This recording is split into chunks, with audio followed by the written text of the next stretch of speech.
we would collaborate together at the very same venue for the cause of women empowerment. 2 years ago, my dear friend Poonam Ayub traveled from Islamabad to Karachi on a mission to write a biography of Begum Rana Liaquat, and I had the privilege of accompanying her on her meetings with leading ladies, milestones in our history. Ladies like Begum Pasha Harun, who's with us here today. It's a great honor. Leila Sarfaraz, Yasmin Dastoor, Begum Rana's daughter-in-laws and granddaughters. We are very privileged that they are here with us today, and it is an honor for us. By the time the book was launched at the Jaipur Literature Festival, I had been elected President of Women Chamber of Commerce and Industry South.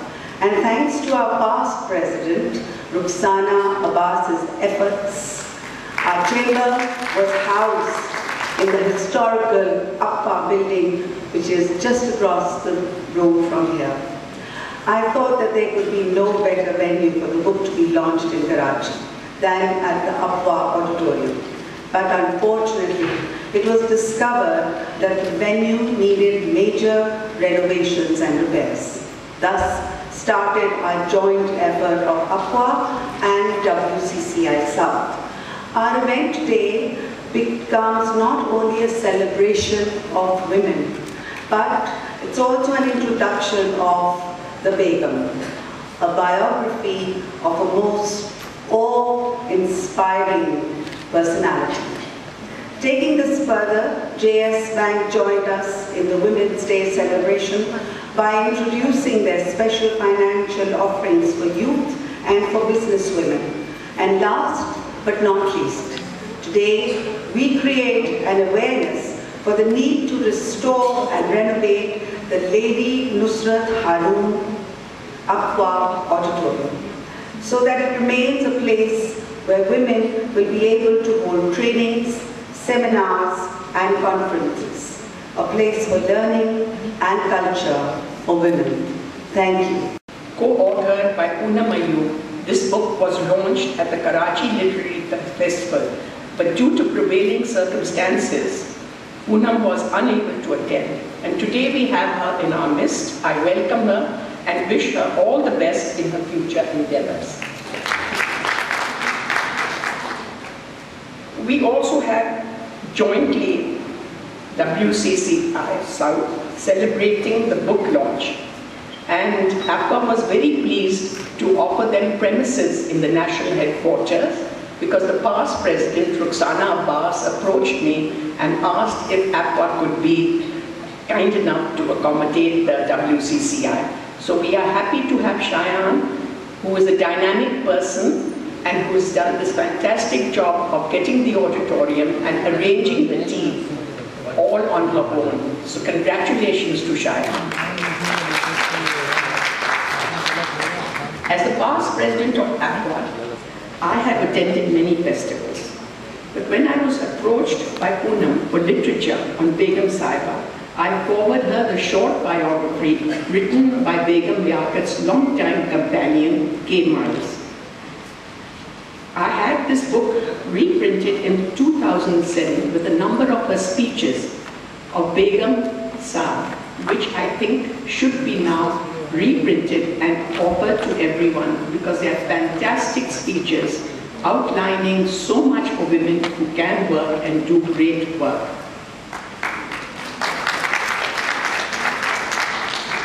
As we all know, APWA was founded in 1949 as an NGO when the meaning of NGO did not exist. Begum Sahiba, as she was always referred to, was a phenomenal woman. She will always go down as a trailblazer for the empowerment of women in Pakistan. She played a pioneering role in the advancement of education, economic and political fields. She worked tirelessly to change perception so as to create awareness of the need to improve the lot of women and children of a new country. She created the All Pakistan Women's Association. This helped in urging men also to acknowledge that within the contribution of women, their own progress would falter. Today, APWA projects dealing with education, healthcare and childcare are spread all over Pakistan.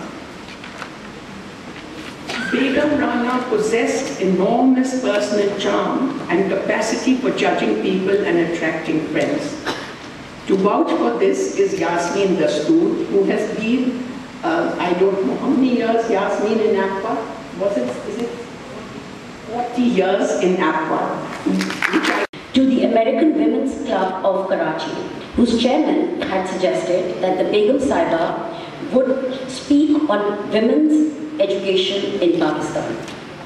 Moving on, one of the paragraphs from the very same chapter, with time passing by so quickly and so overcrowded for all of us, I fear my leave-takings are going to be dissolved into the sad little hand wave from the top of the steps of the plane that carries me away to The Hague in early September.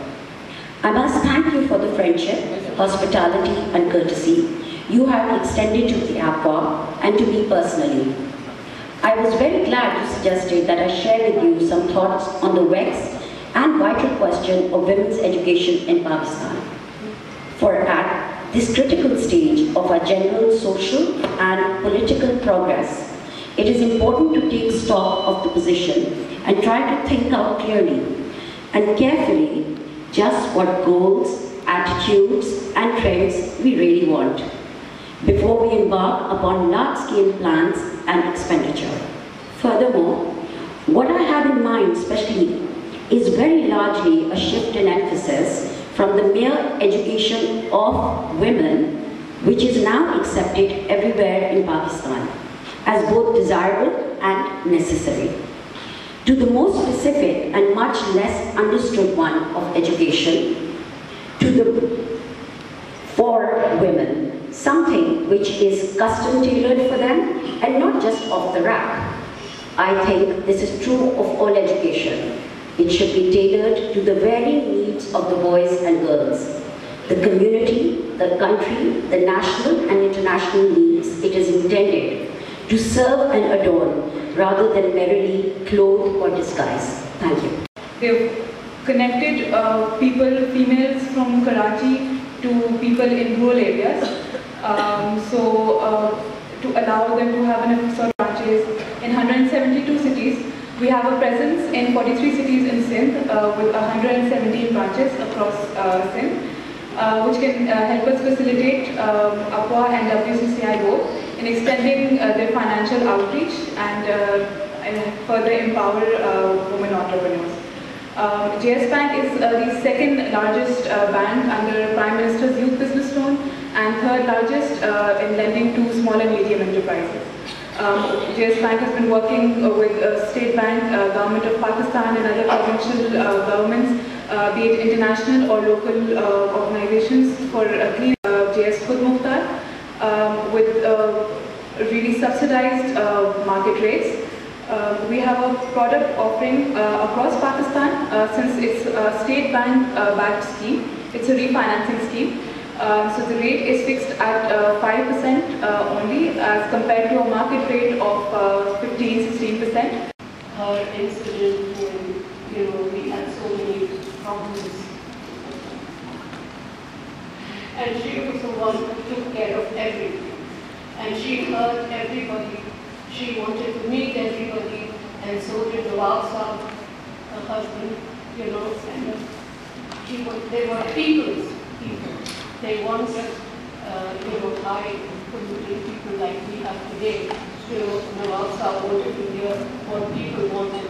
And I remember the guy that used to come and shave your husband after his speech, he would go to Nawab Saab and used to ask him what other people say.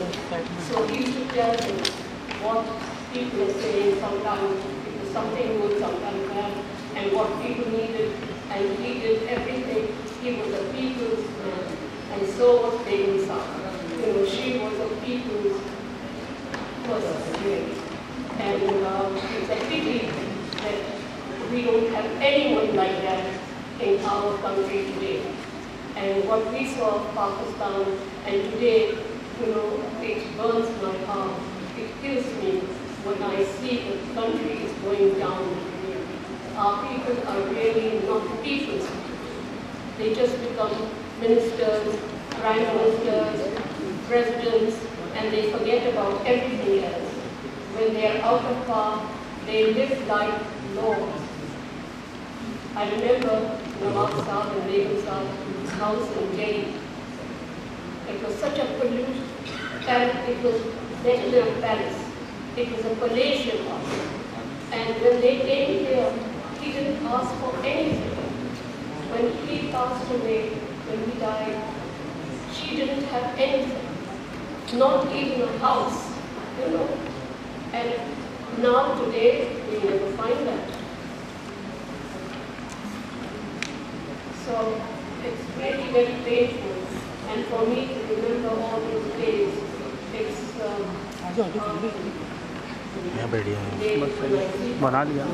and our people, they don't care for the people, they just care for themselves. And I want young people. Today, Pakistan, the life has changed. I want our young people to stay here and take over Pakistan and run the country like IBA said the country is going. The introduction of this book written about Begum Rana, much needed, long awaited book, because there really wasn't any biography on her for over maybe 30 years. The last one was written by Meher. I have to admit that it wasn't something I dreamt of. It was actually a dream dreamt by a lady who happens to have come from the area where Begum Rana herself came from, which is Nainital, Almora. And I met her about 3 years ago, and she said, you know, I've had this passion to pay homage to this lady who crossed boundaries and borders and did what she did, and people don't seem to know about her. At least in India they don't. So I found somebody who could portrait her life before 47, but I need somebody to do her life after she went to Pakistan. I'm looking for somebody from Pakistan. Would you be able to help me? And you know, when she was talking, I realized that there actually was so little we all knew about her. We all knew that she had started APWA, or she helped women, or the refugee situation when Pakistan was made, and how she mobilized women to come out and, you know, become volunteers and help. But there wasn't a detailed account of her life from, you know, when she began her student days, and then her struggle with her husband for the formation of Pakistan before 47, how they left India, they donated their home to the government of Pakistan, a lavish big home, just given away like that. And then she came here, and then as I know, she became a widow very early in life, but she held on steadfast. She said, this mission has to go on. Whatever I started with my husband, I have to continue. Small children, everything, no money, but she held on steadfast. So I said, yes, I will write this book. And I'm glad I did. And it's out now in India. It's going to be out in Pakistan very soon. The Oxford University Press has got the rights, and they're going to be publishing it. They were trying to publish it for the Karachi Festival, but there were some snags, so it didn't come out. But it will be out in a month or so in the market. So that's a big deal.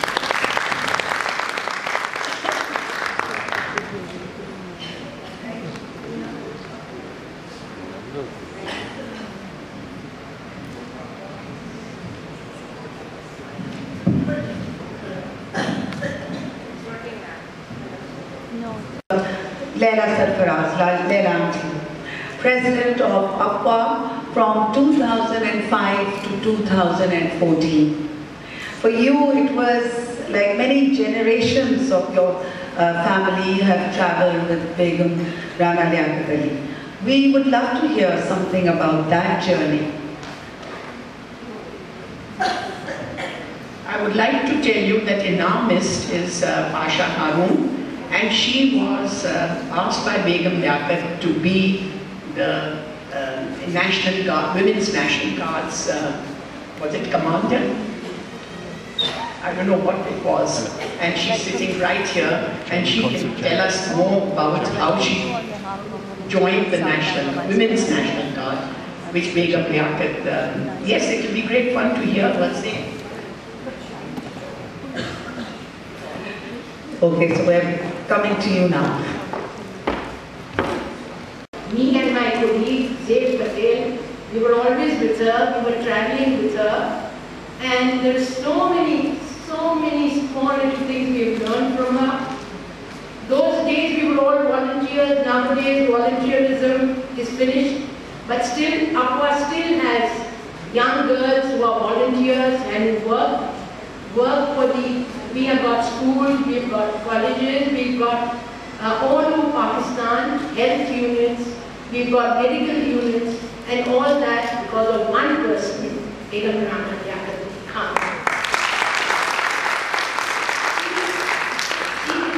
She did not have to go to camps, she did not have to, she did not have to work the way she worked, but she did.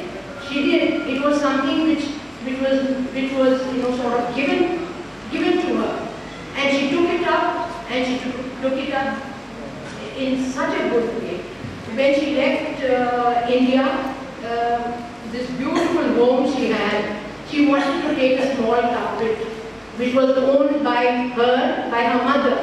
She wanted that. She was rolling it up, and Khan said, no, we will not take anything from you. Everything you will get in Pakistan, but you cannot take anything from them. And that is the way they came to Pakistan. They never asked for anything, nothing. And when he died, when Liaquat Khan died, she had only 130 rupees with her. She had nothing with her. Khan Liaquat did not leave anything. She was staying in a government house, but she carried herself so beautifully. And she's made all these girls proud today. That we have learned from her. We all have learned from her. And these girls have, they've started their lives in a better way. We did not start it that way, but these girls have, because they had Begum Liaquat Khan as a dynamo in silk. She was a dynamo in silk. Thank you. Women of Kalam walk single file with pitchers on heads. Women of Jamshid walk single file to break stones. Women of Karachi walk single file with broomsticks in baskets. Women of Multan walk single file up to the mazars. Women of Makran walk single file to pick up baskets of fish. Women of Waf walk single file to pluck fruit. Women of Natyagali Hill walk single file to climb trees to break firewood.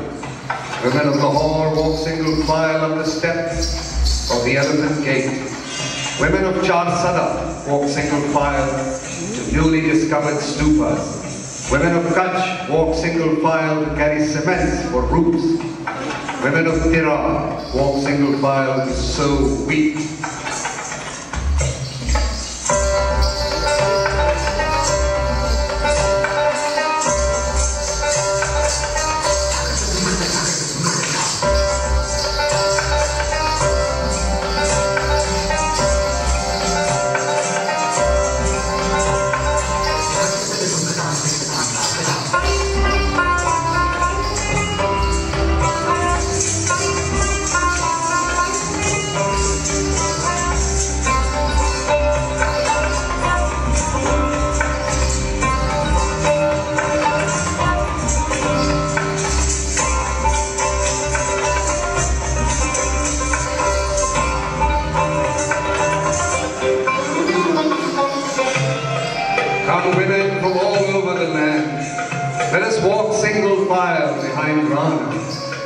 She is picked apart and it is filled with light.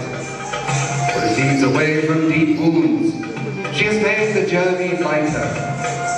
For she has dropped the so-called bundle of shame. For shame is not in us. but in our ignorance of each other. Come, women of Kafiristan, join us, or should we join your circle and move together, move towards the light? Come, women, come out from behind the four walls, for someone has unlocked the gates. The thorns have been pulled away, the fields await you now, and the factories will await you always. Come out from the dark alleyways, for someone has lit the lamp. Come and read, come mothers, come and eat nutritious food, chosen to make you strong, and with you, your unborn children healthy.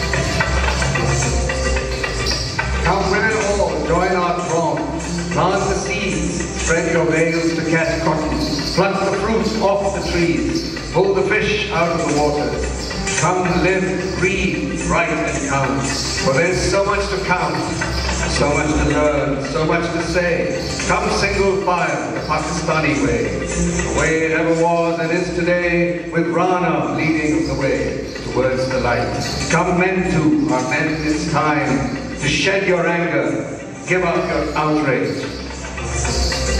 No more worn-out means of shame, for modesty is never outraged except by assault. Come men, come as partners, as our comrades in arms. Come all together, walk with us towards the light. For Rana it is who walks in light, for her chosen path is surely that of Al-Nur.